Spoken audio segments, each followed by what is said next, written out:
All right. Are we live? Welcome. Are we live? Hold on. Let's check the YouTubes. Oh, I think we're live. It says we're live. Can one of you guys validate that? Yep. I think we are live, guys.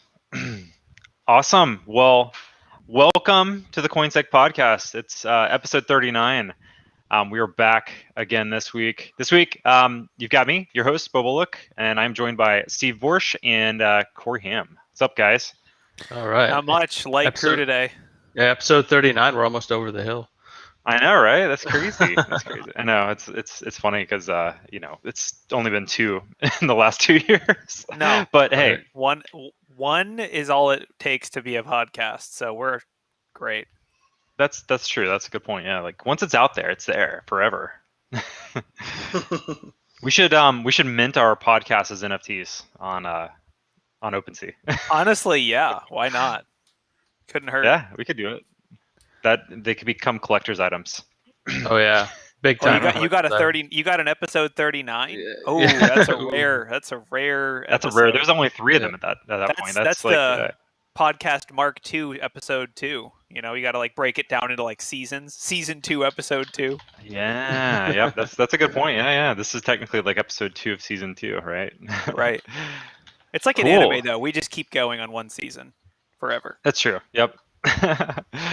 So we are here to talk about the latest hacks and news today, guys. We've got a lot of stories actually, and if you want to follow along, if you go to coinsecpodcast.com, we have the show notes up there.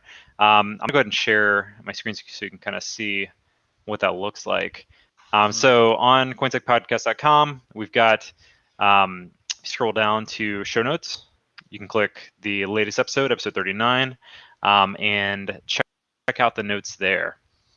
So what's up first? Let's talk about SushiSwap. So looks like SushiSwap found a vulnerability that they were able to fix before an attacker was able to exploit this issue that potentially saved them 109,000 ETH, or around $350 million at today's rate.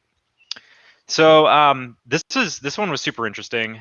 I guess there was a smart contract auction that was going to happen for the MISO token, and there was a commit ETH function in the auction contract that used message.value, and that in itself is not necessarily like an issue, but there's also a batch functionality called boring batchable that, combining those two, they were able to basically determine that an attacker could submit an amount of ETH, and the auction itself would think that they had submitted more than they actually did. And there was also a return functionality, or a refund functionality, where if the user actually put in more ETH than the pool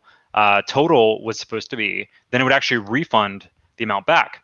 But due to those 2 issues, with message.value being part of the commit ETH function, as well as that batch functionality, they were able to loop the committing of funds to that contract.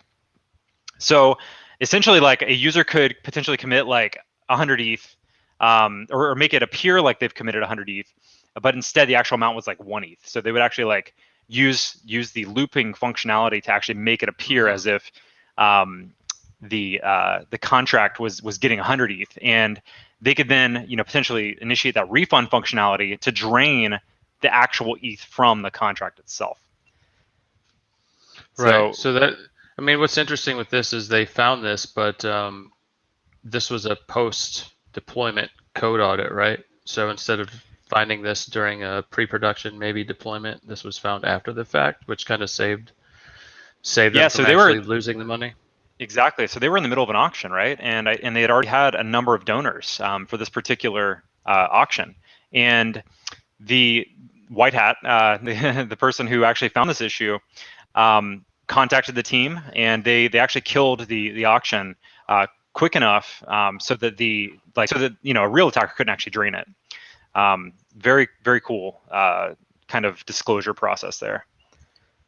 Yeah, it's also Yeah, interesting right. if you think about like library inheritance vulnerabilities, right? Like we've seen it before with lots of software vulnerabilities where it's like, you used two libraries that behave in different ways together. And obviously, now we're in this space of crypto where, you could write your own smart contract or utility contract. You could also just pull other people's or fork other people's or copy them, right? So like the boring batchable utility, it's like I guess if you're going to pull something in that you're going to use, you should probably audit it or at least understand how it works. It's kind of an Mhm. interesting. It's like it's almost like I want to say like supply chain. It's kind of buzzwordy, but it's like it's in the it's like an inherent thing when Well, you're so combining libraries. one of the interesting things that they pointed out in this article, in this kind of post analysis, they talk about that exact issue where you have multiple pieces of smart contracts that them and themselves, like the actual like functions by themselves, are probably secure. They're probably fine. But the second you start mixing certain functionalities, if you're not watching how they interact with each other, then potentially you can incorporate more issues based off of just the combination of multiple functions. It's like a race Right. condition almost, kind of. Yep. Sure.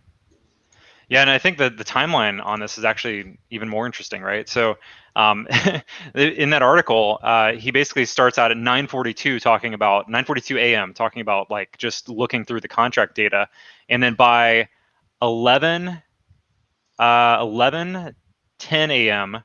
they were already in a Google Meet room, like war rooming it effectively, or Right.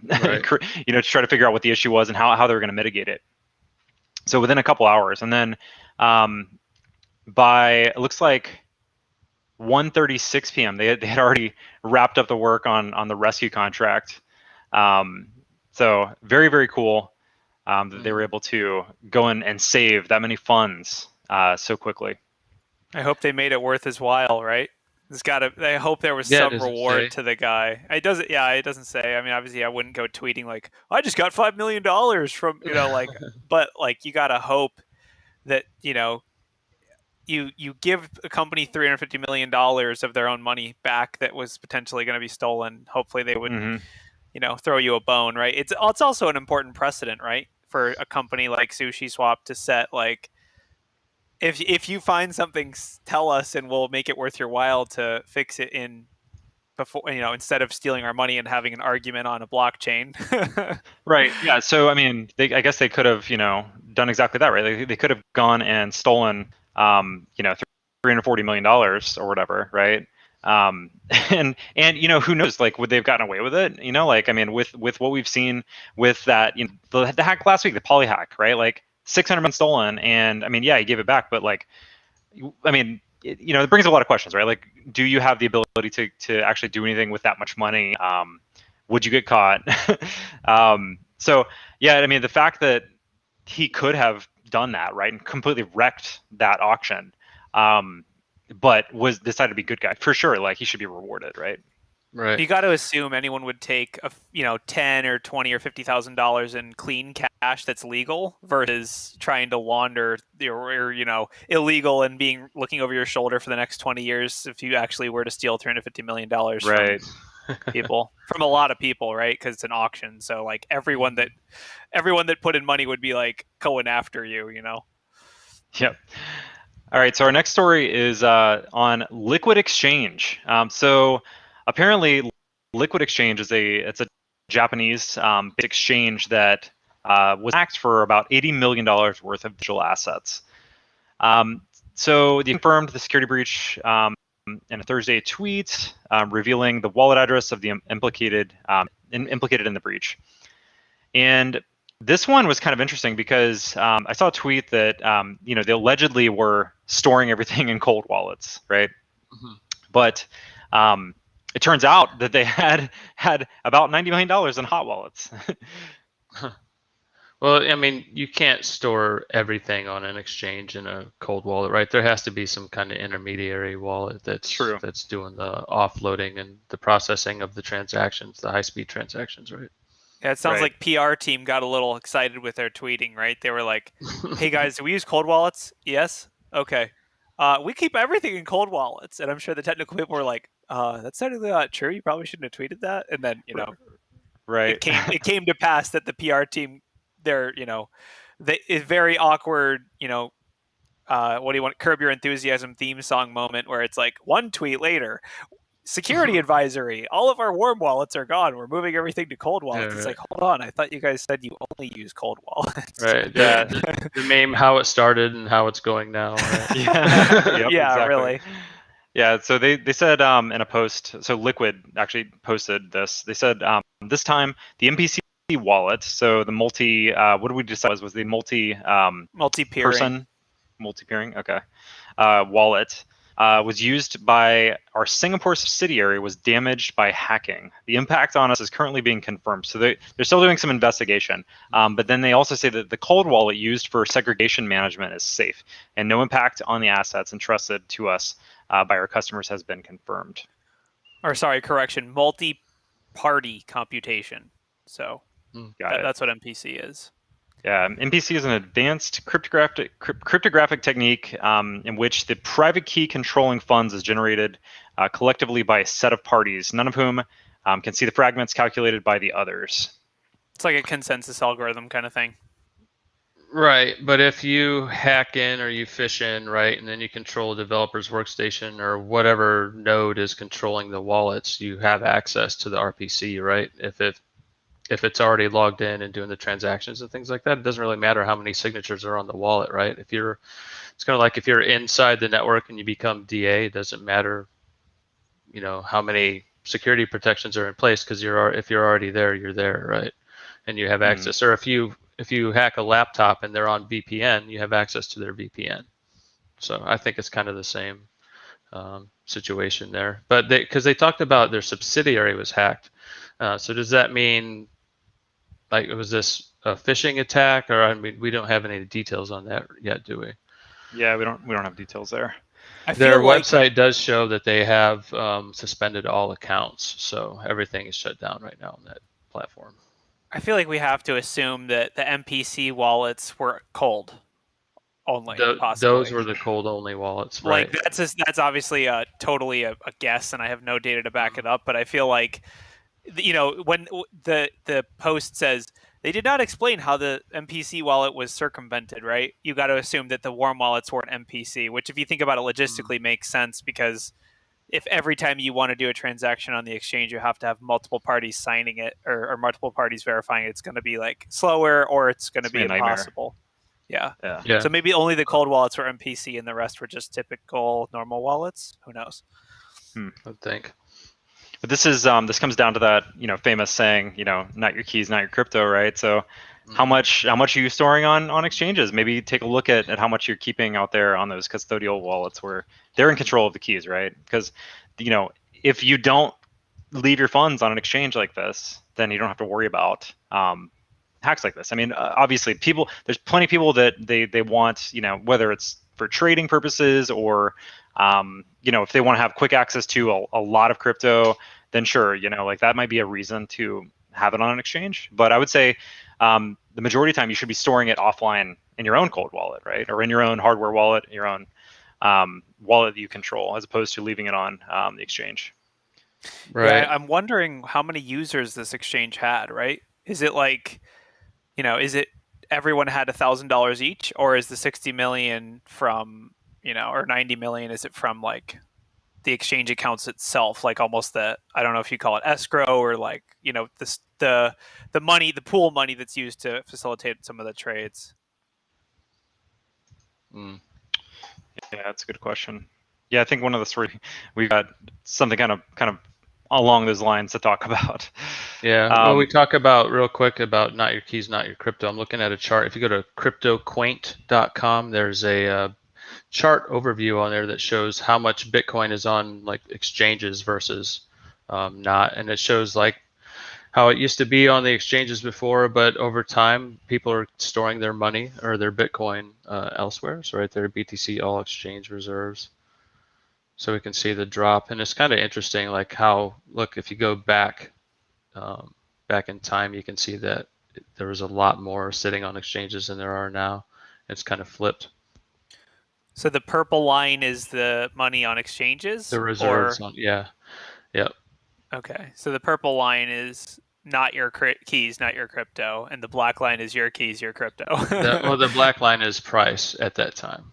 Oh, okay. So it basically so they don't know how much is stored in private. That's actually interesting that it's kind of like the opposite of the price, though, right? Because like, I mean, as price gets higher, less people are keeping funds on exchanges. It's interesting, right? People are transferring And then as out. soon as Like, and then as soon as it's time to dump, right? Everyone throws all their funds back on the exchanges. Well, think about that. Right? A lot of them, especially the big holders, are switching to stable coins when the price dumps, right? A lot of the big traders are, I think. So, Right. I mean, that would kind of make sense. Either they're selling, cashing out, or what just happened swapping. on July 25th though? Because like, look at this huge drop on July 25th. See that? It's like literally a drop. Like everyone took their funds off the exchange. Was that the Bitcoin Congress thing that we were talking about last week? Oh, the infrastructure bill. Infrastructure bill. Might have been. I think that was day. So. That was like a couple weeks ago, right? So yeah, around there, maybe they decided to take it off. Maybe they were like, oh, well, if the government's going to control our crypto, we should probably just get it off the exchange. That way we we control it.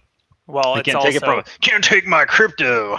It's an active market, right? If there's anything we've learned, it's that people are emotional and make quick decisions, maybe not always based on, it's like lemmings, right? Oh, we're running off this cliff. All right, I'm running off too. Mm-hmm. No. Everyone together, all at once now.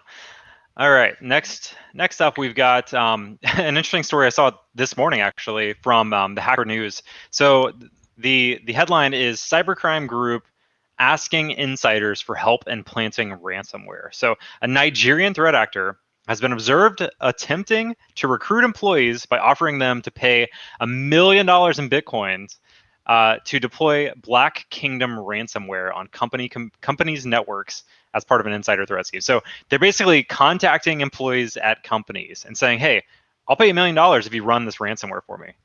Right. At what point does that turn into blackmail, right? Well, we've hacked your Facebook account. We've got your photos. If you don't run this on your corporate environment. I mean, and that reminds me of it's a Black Mirror episode. Well, yeah, and Mr. Robot, right, where he gets the CD, he gives the CD to the couple, and they go back inside and they put the CD in. He's trying to rip it and burn it, and then it deploys on this system. And then they're like, "Hey, if you don't do what we say, we're going to release these camera photos.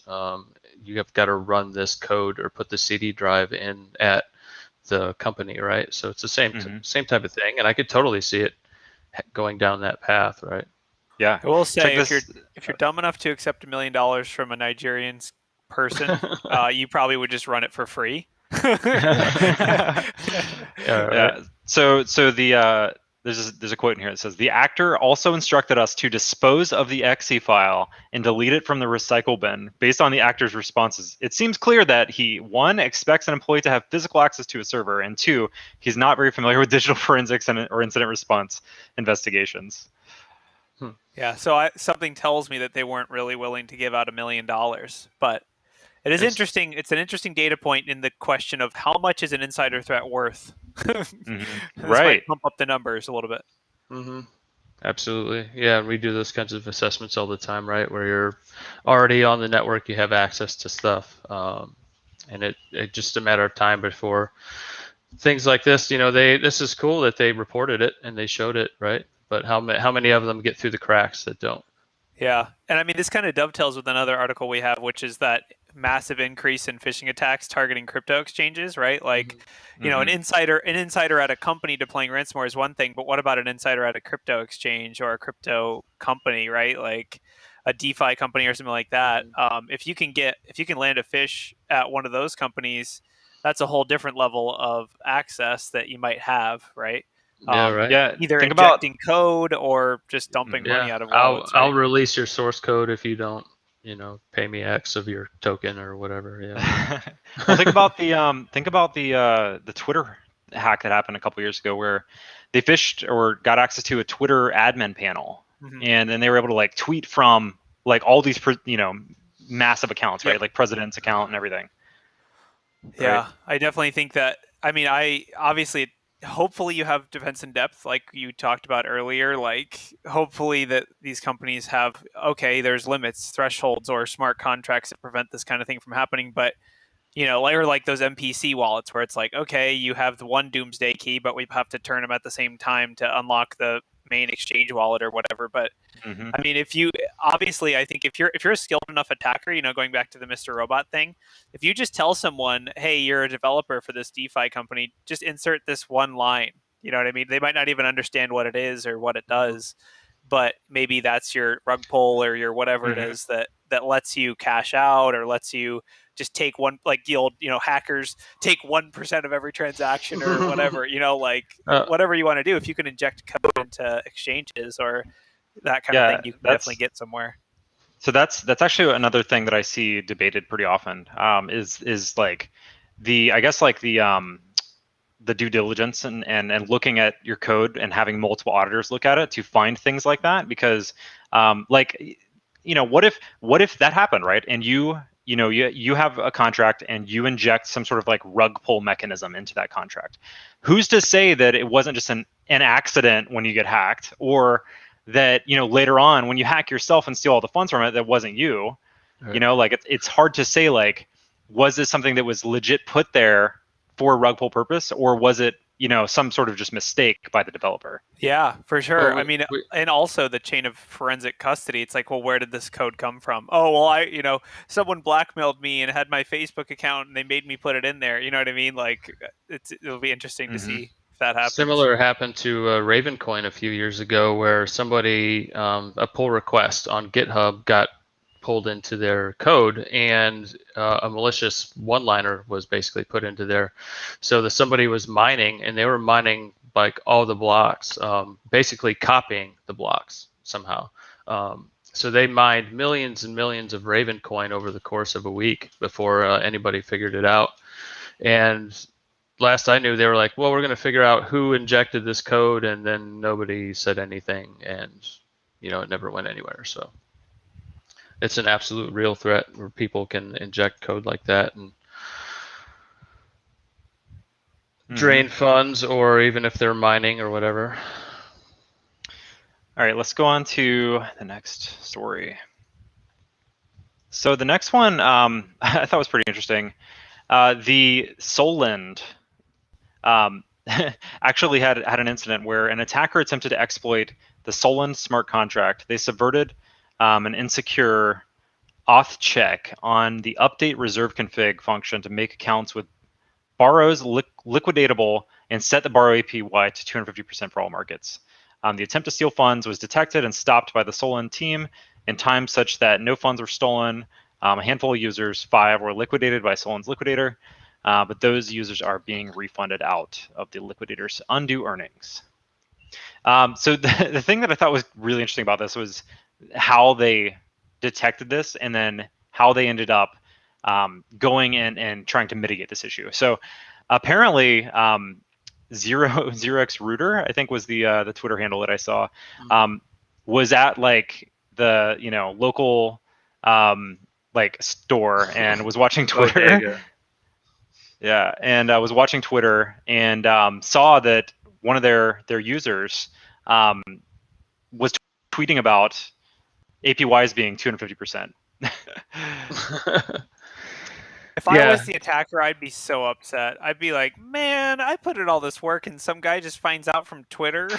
Yeah, I know, right? It's the most unlucky attack chain break of all time. Or lucky, right. I guess. It makes you wonder, you're putting millions of dollars into the trust and safety of these smart contracts, and then somebody's, off at the corner store getting a bag of Doritos, and there goes your millions of dollars, right? Because nobody in the security team's actually behind the keyboard. So just kind of questions, do your due diligence in researching these things, right? Well, so this also brings up another interesting point though, right?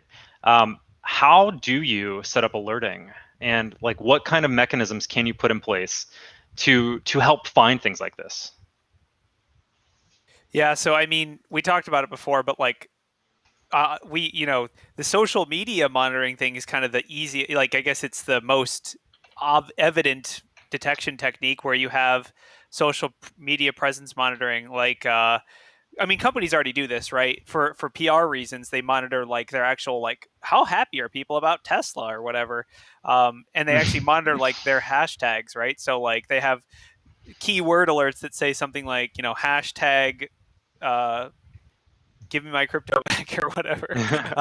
Pick your hashtag Cardano, whatever, and then they anything monitor that tags like, Rect News. So just or monitoring yeah. that tags Rect News. Yeah. I mean, pick your hashtags, pick your keywords, and then maybe say like, this is unfair, or like, where's my money, or like, whatever. Well, yeah, and most of these products or projects are pretty small, right? So if you know who the developers are, you can start, tagging them and seeing what they're up to, and just kind of keeping an eye on the contracts and stuff like that way with OSINT. I mean, that obviously the social media one is, I guess that's the most obvious, but I do think that there's also the defense in depth of on the back end, like monitoring for anomalous pull requests or pushes to Git, having a change control process in place that says, oh, we're modifying the smart contract, three admin developers or maintainers have to check out on it. That's what I was going to say. Can you multi-sig? Can you multi-sig Git pulls or merges? Yeah. For sure. I mean, maybe not natively in like GitHub, but like, obviously in your CI system, whatever CI system they're using for development, like that's got to be an option to have, a branch that merges to another branch that merges to another branch, and there's 3 different maintainers that have to sign off or whatever. I mean, there's also automated stuff, right? Like we mentioned thresholding. If someone's about to transfer 100 million, maybe there's an alert, an email that goes out and says this account just sent this amount of money to this person. I mean, obviously that's, talk about privacy, blockchain. Set up your own front-running bots is what you're saying? Basically, front-run your own network. Front-run your own network. And then, if you see some massive transaction, somehow front-run it to, I don't know. Yeah, interesting idea, because saw a tweet from Tal Berry last week talking about some kind of like idea of putting up a WAF in front of your smart contracts to check for anomalous things. And we were kind of wondering what that would that mean. Like you would have to set up because it's not a device, right? It's not like you have something out there you can just plug in front of it, and put it in front of the chain, right? Would have to have like a smart contract that's a WAF, and then it does stuff on behalf of the other contract. But I think that might even open up other vulnerabilities. So it's kind of an interesting theory on how do you monitor for these exploits against your code, right? What are some of the solutions for that? Yeah, it's also, we talked about earlier the whole, this smart contract or utility contract works in unintended ways when it's combined with this, or maybe like upstream stuff, right? Like block, this company fixes a problem at this block, and then you're lagging behind, so you don't see the vulnerability, or you don't update your, smart contract to match the updated version, things like that.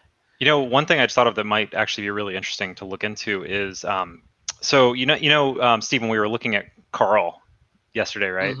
So there's a tool that basically just pulls down any smart contract that gets deployed and analyzes it quickly with Mithril for vulnerabilities.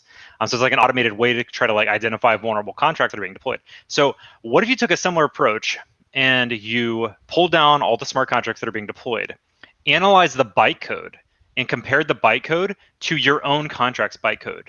So you could see if somebody's deploying your own smart contract, right? And then monitor that contract that they deploy for any transactions that are being sent to it to see if somebody's actually trying to write some sort of exploit for that contract, right? Because you can all the source code is public, right? So all the Solidity source code for most of these projects is publicly available. So as an attacker, I could go pull the Solidity files down, deploy them to a test network, right? And then test out exploits there. I mean, sure, you can also test locally, right, on Ganache. You can have your own local blockchain. But if they're actually deploying to an actual test net, you could potentially identify, instances where somebody's deployed your own code. Or and even so, like you said, attack that first. If it validates, then run your attack on the main net right away, right? So you'd have to be looking for, if you've got code deployed on the other chains, right? Look for stuff there that's happening before it's actually happening on yours. Like, hey, we've got, let's say there's 10,000 accounts on our smart contract, and then all of a sudden there's like each one going down is getting drained, right? You're centralized. Can you lock it? Can you say, oh, there's some kind of like a ransomware protection, right? Oh, 30 accounts have been drained in a matter of 1.2 seconds. Lock the contract. Is that possible? I wonder. Can you put something like that into the code, make it automated, or would that just kind of lock everybody out? Would that create a denial of service? I mean, it's like an anti-rug pull, or like a right. I mean, Yeah. similar to that. I think that. Yeah, we've got a comment. Michael Price in chat says that contract changes are behind time locks. So I think, yeah, probably now most of them are the good ones, right, are behind time locks. When we started seeing these smart contracts coming up, they weren't so much. Yeah, but it is interesting when you think about like that loop attack with the refunds. Like, I don't know exactly how you detect that, but it would be like you have a ton of those transactions coming, like 1 ETH per request or whatever, and it's looping like thousands of them into one refund. You know what I mean? Like, who knows? I mean, it's hard. I guess it's monitoring the blockchain is like a fire hose, right? Trying to pick up all the different transactions and stuff. Sure. But And there's that inherent time delay, right, of what's happening on the blockchain versus when it's confirmed. yeah, right. Like the active block monitoring, that it's going to be tricky for sure, because like depending on that's going to be rough. But all right, so moving on to the next story. The next one is crypto exchanges see a 10x increase in phishing attacks, says new report. So I'm sure this doesn't surprise any of you guys that phishing users of cryptocurrency exchanges is profitable for attackers. yeah, so that was one of the things we talked about. Is this targeting the cryptocurrency companies themselves or the exchange users? I think this is the users. Yeah, so if it's the users, then it comes down to like kind of an OSINT question of how are they finding the users of X exchange, or are they just guessing like your Coinbase account has been locked out or whatever? You know what I mean? Well, I do know that from previous breach data that's come out, we've seen like leaks 1, 2, 3, 4 and stuff like that. They've had them organized based on which ones are crypto accounts in some cases. So I think the attackers in some of those cases either pulled them from like Bitcoin Talk Forum or something like that, or other places, and kind of had a way to categorize them in the first place. So I think some people are just retaking that data and just phishing, say, all right, well, these were the Bitcoin accounts. I'm going to fish all these, and that data's out there.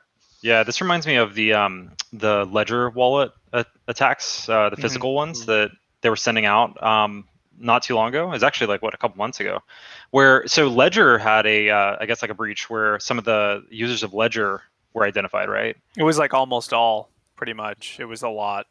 Yeah, and so the attackers made modified Ledger devices and shipped it in packaging that said, "Hey, you were part of this breach. You need to transport all your keys over to these new devices in order to make sure you're safe." And as soon as they tried to do that, their phones were stolen. So kind of an interesting. Definitely interesting. Yeah, it's like a physical hardware attack and a breach. Yeah, it's like what Chris says in chat, that credential stuffing has been going nuts lately, and that's kind of from those breaches and those dumps, people are getting those credentials and then sending them on to to those email addresses and stuffing attacks. Hey, we know your information, please fill it out here and re-register or whatever, or send. Yeah, like that Ledger one's that's a good example. Yeah, that's definitely a more advanced one. I mean, obviously, I think most of the common exchanges have verifications. Like if you even send money on Coinbase, it makes you verify via email and things like that. So like you would assume most exchanges are doing that, but you can use it in a more complex chain like that, where the data everyone has access to it, but maybe you took the next step and actually started sending people hardware and things like that. Think about but as an attacker, I mean, that's a huge investment, right? Buying ledgers or buying used ledgers and then modifying them and going through the research and development time. That's not just any one person, right? That's probably a team of people. Yeah, I think the biggest. You go ahead, Bo. Oh no, I was just gonna say the thing with the Ledger devices is they weren't actually modifying like the firmware on the Ledger devices themselves. They literally just attached a second data like chip to the drive, so it showed up as like a USB drive. Sure. So when you inserted it, like they had like a little launcher that whenever you ran the launcher, it was like a little app, right? Like a little malicious app that asks you for your private keys, basically. So it didn't actually use any of the ledger functionality. Sure. So you know what I mean? So pretty interesting. Yeah. Yeah. I mean, you could honestly probably just start sending people like, this is the new ledger. It's a beta test. You know what I mean? Like, and it's just like Like a SanDisk USB. I mean, basically, honestly, someone, you know, I guess if you're just trying to beacon people, right? If you're just trying to land shells, it's a possibility that it would work. You know, Just to put say some, like a piece of like black electrical tape over the logo. put a little, but just send people Ponagachis. Be like, this is the new ledger. this is the new ledger. It's got like it's like a Pi Zero with a e-ink display or something. Mm-hmm. The other thing, I mean, I know in that article they also mentioned how you know, they're targeting like single sign-on mechanisms, and that's something that, you know, we target on red teams all the time. You know, like phishing for creds with something like Evil Gen X. Yeah, absolutely. And you could clone one of these sites pretty quickly and probably dupe quite a few people into giving you their creds or private keys even. Sure. Yeah, I mean, DNS poisoning would probably work pretty well against some of those wallets, right? Like, you know, you just, a lot of the certain wallets, they just open up a kind of a web management portal, right? So if you poison DNS and it tries to open the portal and it's your portal, and then it's like, we don't recognize you, please sign in. Yeah. All right. Last article for today. Let me share the screen again. So this is Maze Protocol had an issue this week as well. So the Nico experimental network of Maze Protocol was attacked on August 11th at 9:39 p.m. The attackers exploited a leak in the main pool contract and borrowed funds directly to their own addresses. The asset pools were frozen after the attack was detected to stop the damage. One of the things that I thought was kind of interesting about this is a statement here where it says, however, the funding pools suffered a damage of with $4 million loss. Unfortunately, the loss mainly concentrate on one whale user. Like, poor guy, right? Yeah, that sucks so bad. Oh man. Yeah. So, people, why me? He was just trying to lend people money and be a nice guy. Mm-hmm. It does say that the attackers returned about 3.8 million in funds to the team's deployer address. What is this? So what is this trend happening where attackers are stealing millions of dollars and then returning it? Yeah, and not always all of it, right? So are they keeping their own bounty? Like their bounty? Or... Is that what they're doing? I mean, is it just they decide like, hey, like I earned this, you know, like this is my bounty? Maybe crypto people have conscience. They have a good conscience somehow. They're like, I can't sleep at night if I stole 500 million, but if I only stole 5 million, it's okay. Well, I think part of it has to do with like what that poly hacker mentioned about not destroying like the token value, right, or the coin value. You know, like if you just like drain 600 million and then just destroy it, like that's bad for the markets, right? Your money's not worth as much that you stole, right? Yeah. So I wonder if like maybe that has something to do with it too. Possibly, although I will say like a public, well, I guess people don't care. A public breach will be forgotten next week, right? So it doesn't actually, you know, or not even a public breach, but a hack or a smart rug pull, whatever. Like people will get over it faster than any of us would believe. So. Mm-hmm. Yeah, I mean, so that brings up, you know, kind of back to that same point, like how much of it is like a marketing stunt, right? Yeah. Steve, didn't you mention one of the, was it Maze? Someone had a 500 or $50 million bug bounty or a huge 500K bug bounty out or something like that. Maybe they're trying to reward people more than, you know, they want to set the prices. They don't want to let hackers set their own prices for stealing the money and giving it back. It's like, how much is the hack worth? Well, you decide, right. And you decide how much you steal and give back the rest, I guess. It's like, I don't know if you guys saw it, but like Poly apparently like openly asked the guy who stole 600 million to be their like chief security what do they say, advisor, chief security advisor. It's a trap. It's a trap. Yeah, we just need your address for your W-2, right? All you have to do is fly to the U.S. or another, you know, maybe to Prague or somewhere else that does Yeah. extradition. I mean, interviews, not extradition. Sorry, I misspoke. I meant interviews.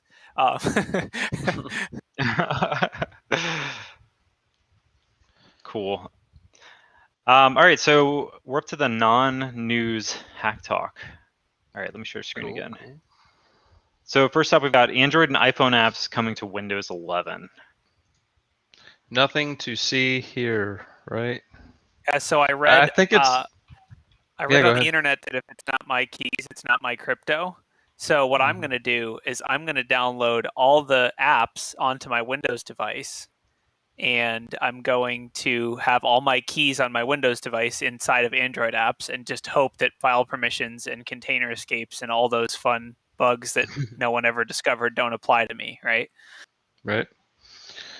So we've seen a lot of malware and things like that have scraped users' app data folders for like wallet.dat and things like that, and have pulled out, crypto accounts, and I would assume the same thing could possibly be done here if you have a malicious app or something like that, or some way to search the file system. If you get somebody to install an app, in their Windows device. So how's this exfiltrate data? How's this working? Are they simulating like an Android OS? I would assume it's like a JVM, but no one knows, right? I mean, I guess I don't even think the most recent preview had like functional code in it. I'm not sure about that. Definitely something to download and play with, but because I would assume it's going to be virtual. The thing I want to know is, does this make it easier for us to test applications from a pen test perspective? From a security standpoint, yeah. Do we have to then still buy the phone and do all this, or or we're gonna have to use like Genymotion, to spin up like a virtual device? If I had to guess, I would say a lot of apps are probably not going to be on this store. Call me crazy. So there's currently nearly 500,000 of them. Right, but that's like on the Amazon App Store, not to download in Windows 11, right? Mm-hmm. Gotcha. Like, I would assume this is still preview level. Does this mean I'm going to be able to play Angry Birds on my Windows host now? As long as you put in your key, your private key. It's already in the Microsoft Store, so yeah, have at it.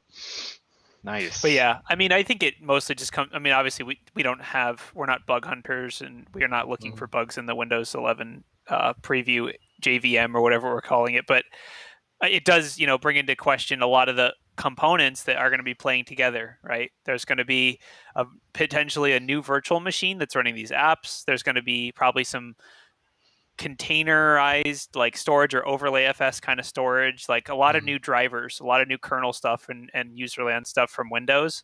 There's potentially a lot of opportunities for bad bugs. And if you combine that with crypto, my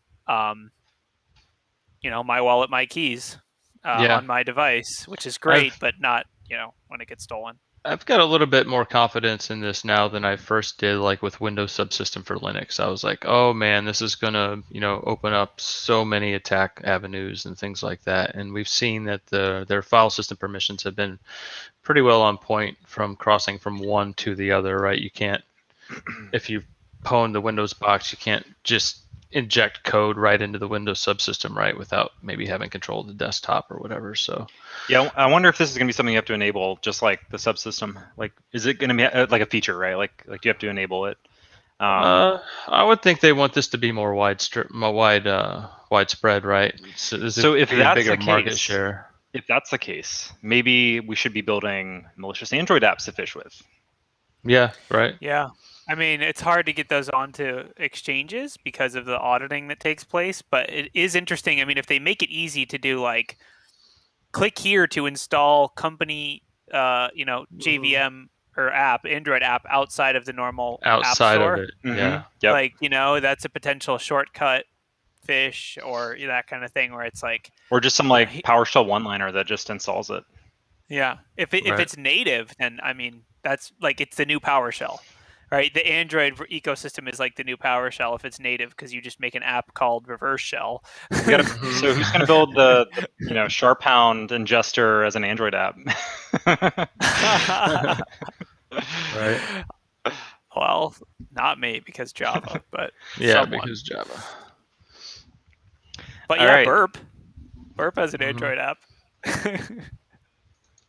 So we've also got in here a resource for learning Solidity. So crypto zombies. Steve, what do we know about crypto zombies? Crypto zombies. All right, so it's kind of like a build your own NFT type thing, but you learn how to code in Solidity. So if you're interested in getting involved in kind of smart contracts and maybe code audits and things like that, but you don't know where to start, this is a great place to go, like just get the basics. And they made it fun, right? You get to build your own little zombie army, stuff like that, and you can code traits into them and things like that. And they give you that a course, so you start and go progressively through. So it's pretty interesting, and it's a neat way to go and just start learning the Solidity code language, which to me isn't that difficult, I don't think, for your average person who doesn't know a whole lot to go into here and just start, because they've got a great walkthrough. Like right there, you can see that, hey, this is how to start from the basics. Start a contract named Hello World. Nice. And it takes you through everything. So it's just really neat. Makes it fun. So if you want to get your kids into coding smart contracts to make you a billionaire in the future, this might be a great place to start. Yeah. I hope no one hacks the test net for this site and steals all the zombies. Because people worked hard on those zombies. Right. So That yeah, I is just really think it's good to talk about how to get into the industry and how to get into this line of work and fun and things like that. And that's a good spot to start. Yeah, finding a Solidity developer with more than 1-2 years of experience is probably hard. Mm-hmm. I think yeah. Well, Bo and I were looking at a report earlier from a blockchain audit company, right? And inside the report, this is how you know it's totally legit, is that they use their crypto handles instead of like, hey, this is the company name or whatever. This is, at so and so on Twitter audited your code. Like, are you serious? This is your final report? Hacker handles as the authors, basically. Yeah. So if you're gonna get a security audit for your smart contracts, you might want to look at some of those previous reports from those companies, which most of them actually do put out some samples or examples, so you can see kind of what you're going to get. Cool. So I had a potential demo I could show of a quick smart contract exploit. Should we do that? Yeah, absolutely. All right.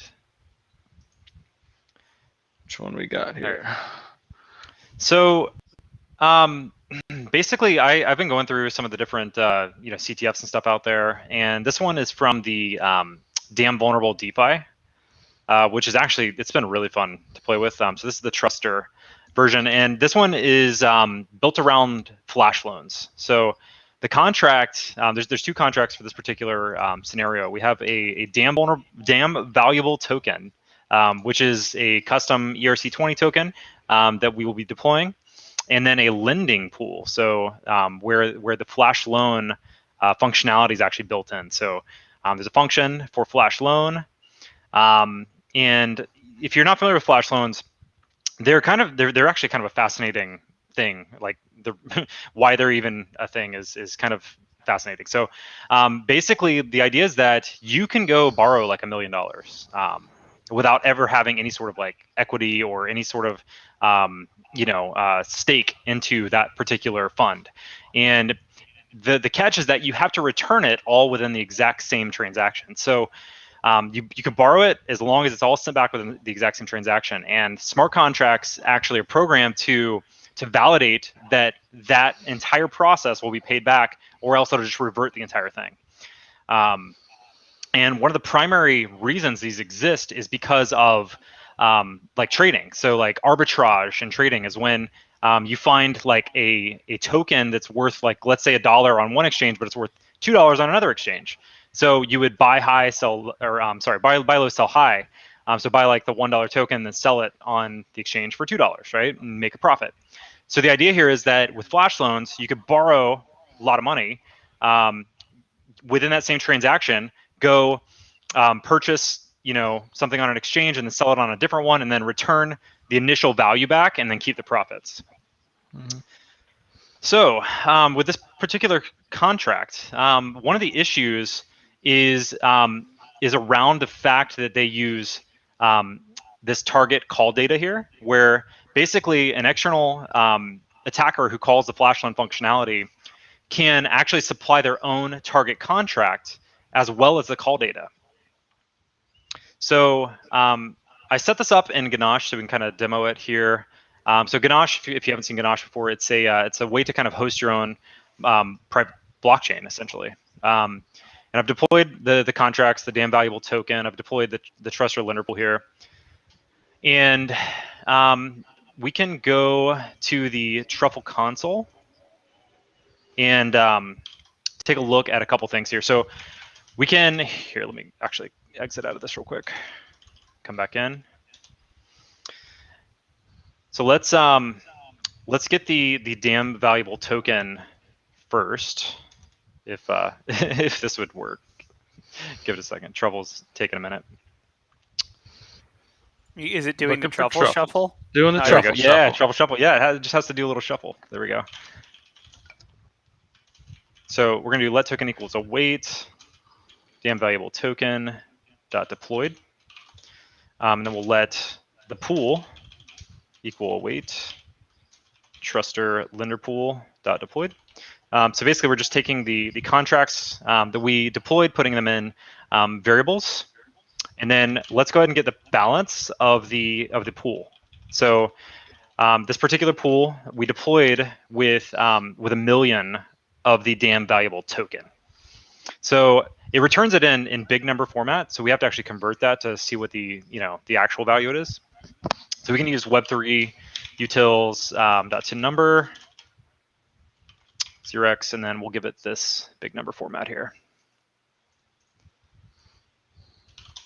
And we get a response of 1E plus 24. So what that effectively means is 1 with 24 zeros, right? Mm-hmm. And the reason it has 24 zeros is because this particular token we deployed with 18 decimal places. So if you take the 18 decimal places away, right, then you're left with the 6 zeros after the 1, which is 1 million. So this particular pool has 1 million damn valuable tokens in it currently. We can also see what functions are available to us if we run object.keys pool. So we can see that the flash loan functions there, can send transactions, we can call the damn valuable token. So let's look at some code real quick, some exploit code for this particular scenario. So the trick here is that with that function of having the ability to both specify the target and the call data, we can actually specify a target of the pool ERC20 function to approve it as a sender of tokens. So what we're going to do is actually encode data that basically says approve this address, and uint -1 is basically saying I want the highest unsigned integer value that is possible. So it's, it rolls under. It's like an underflow kind of issue, right? Where you say like -1 and it actually goes to the highest register. So that way we can specify as much as we want coming out of that pool. And then we're going to call the flash loan function on the pool.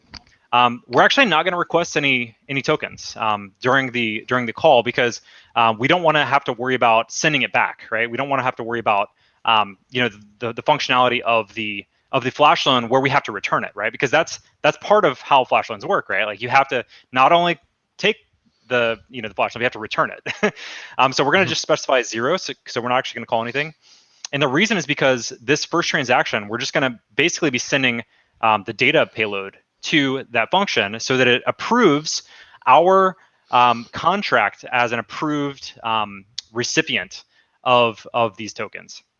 And then finally, after we have specified that we can send from that ERC20 token, we're going to call the token transfer from function. So we're going to call damn valuable token, transfer from it from the target pool, which has 1 million tokens, to our attacker wallet, and then ultimately transfer the entire balance of the target pool. So in MetaMask here, I've gone ahead and added in my attacker wallet, which currently has 100 ETH in it. nice wallet to have, right? And oh, and the other thing too is you can see that I have 0 DVT. Oh, hold on. MetaMask is taking a second. So you can see that I have 0 DM valuable token currently in my attacker wallet. So we need to compile our Flash Solon exploit. You know, live demos, demo gods. Here we go.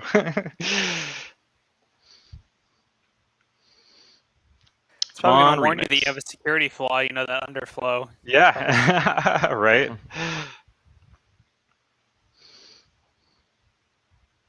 Come on, remix. Okay, so we compiled. Now we need to change our environment to the injected Web3. So this should connect to my MetaMask wallet here, so that we're actually posting as the attacker. Let me just validate the addresses here. So 5332 0A5D. Yep. So that matches up to the account that we have here. Let's try to deploy it. See what happens. So it should ask me for the signing of the transaction to actually deploy this contract to my little Ganache test network. We'll confirm that.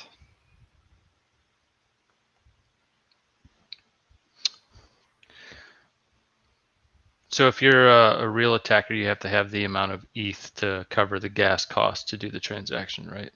Yep. Yeah, because so that's another one of those things that, like, we were talking about last week, right, with the poly hacker. Like we assumed that, you know, he funded his account initially because of that exact reason, right? Like he sent ETH to his attacker wallet from an exchange. Smart. So basically, miners always win. Is that what you're telling me? Something like that. Man, this is really slow. Why is this so slow today? Demo gods. I know. Come on, Truffle and Ganache. Those truffle shuffles take a minute. Did it do it? Yep, there we go. Confirmation transaction. Sweet. Okay, so our contract has been deployed. So now we can interface with that contract from Remix here. So for borrow amount, we don't really need to specify anything here because we're actually hard coding, 0 here. For the attacker address, let's specify our own attacker wallet address here. So I'm going to copy that. Man, MetaMask is brutally slow right now. Okay, attacker address. We're going to get the target pool. So we're going to specify the lending pool address to target, which is here in Ganache.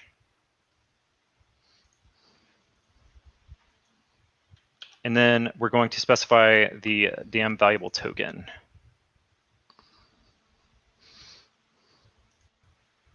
which is here. All right, so now that we have all the pieces, sending this transaction, what should happen? This should set our attacking contract as an approved receiver to receive funds from the contract, from the pool. And then we're going to initiate a direct token transfer from that target pool to our attacker wallet.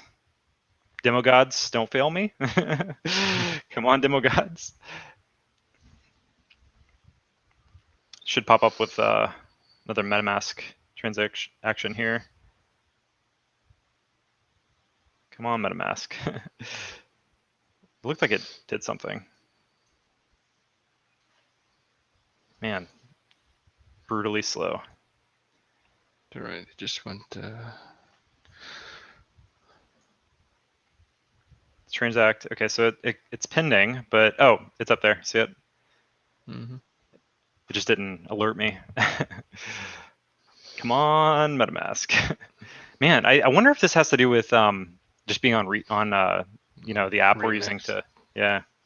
Well, no, I mean the streaming app. For whatever reason. Come on, MetaMask. It's like it doesn't want me to do the attack.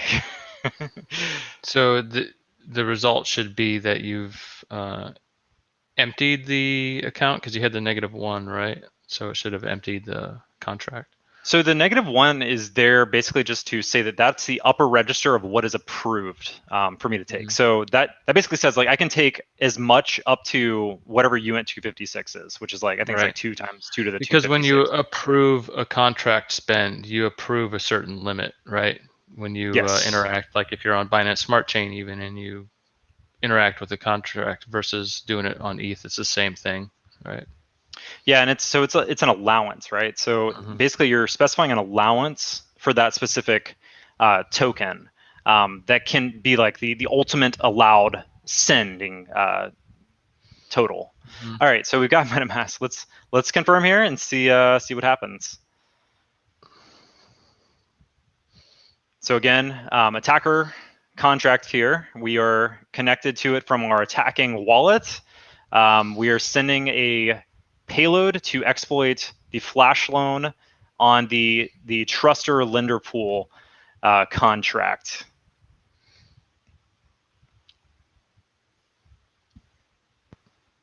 And as soon as this finishes, we'll check our damn valuable token total and see what it looks like. Man, this is I should have tested this while we were on the call to see if.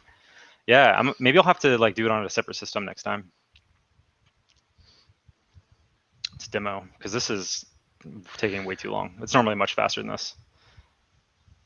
Blockchain's fast, right? Yeah. I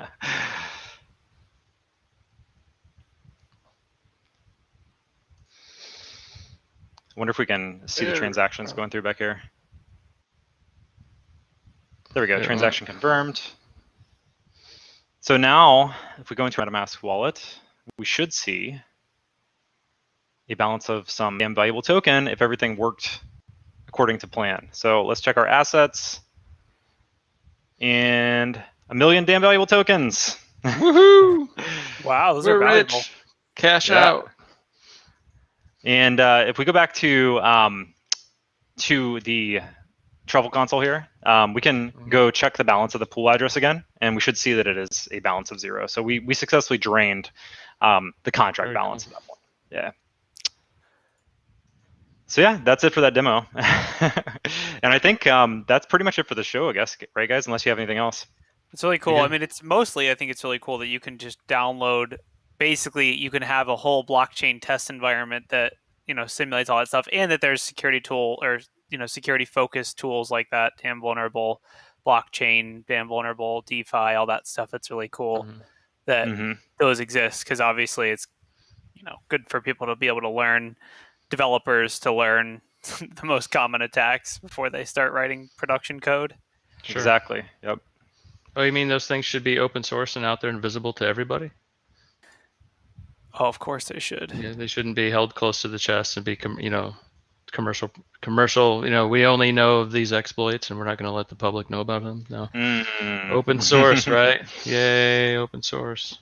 Yep, for sure. Yeah, definitely. which also leads to these white hats going through and being able to read the code, and beat the exploiters to the punch. So I think it's really cool to have these types of examples out there for people to practice on without having to practice on, the actual networks and actually drain funds. Because, we think about back not too long ago, hackers kind of didn't have VMs, didn't have things like that to test, right? You had to go out to the internet and actually hack stuff to learn. So I think the same is, we saw that shift. So we're seeing that now to where there's actually ability to go out there and practice and stuff safely.